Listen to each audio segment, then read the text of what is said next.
ஓம் சாந்தி. 1/9/2024. ஓம் சாந்தி. அவ்யக்த பாப்தாதா, மதுவனம். ரிவைஸ் 25/11/2001. நல்லாசிகளை கொடுத்து நல்லாசிகளை பெறுங்கள்.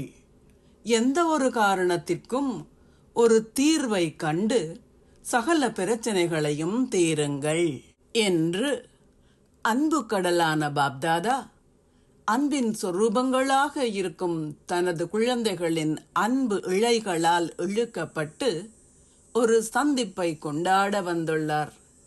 குழந்தைகள் அழைத்தார்கள், எனவே பிரபு பிரசன்னமாகினார். நீங்கள் சதா சூட்சும சந்திப்பை கொண்டாடுகின்றீர்கள். ஆனால் அப்படி இருந்தும் நீங்கள் பாப்தாதாவை பௌதீக ரூபத்தில் அழைத்தீர்கள். அதனால் பாப்தாதா குழந்தைகளான உங்களுக்காக இந்த எல்லையற்ற ஒன்று கூடலுக்குள் வந்துள்ளார். குழந்தைகளின் அன்பை பார்க்கும்போது பாப்தாதா மகிழ்ச்சி அடைகின்றார். எங்கும் உள்ள குழந்தைகள் எல்லோருக்காகவும் இந்த பாடலை பாடுகின்றார்.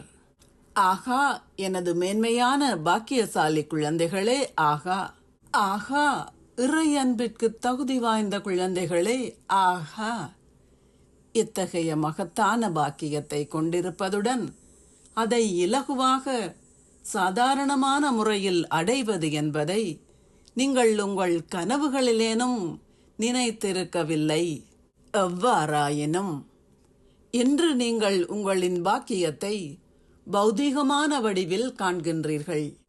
வெகு தொலைவில் உள்ள குழந்தைகளும் ஒரு சந்திப்பை கொண்டாடுவதை பாப்தாதா பார்க்கின்றார். பாப்தாதா அவர்களை பார்க்கின்றார், அவர்களுடன் சந்திப்பை கொண்டாடுகின்றார். பெரும்பாலான தாய்மார்கள் ஒரு பொன்னான வாய்ப்பை பெற்றுள்ளார்கள். பாப்தாதாவும் குறிப்பாக சக்தி சேனையை பார்க்கும்போது மகிழ்ச்சி அடைகின்றார். 4 சுவர்களுக்குள் இருக்கும் தாய்மார்கள் தந்தையினூடாக உலக உபகாரிகள் ஆகியுள்ளார்கள். அத்துடன் உலக ராஜ்யத்தின் உரிமையை பெற்றுள்ளார்கள்.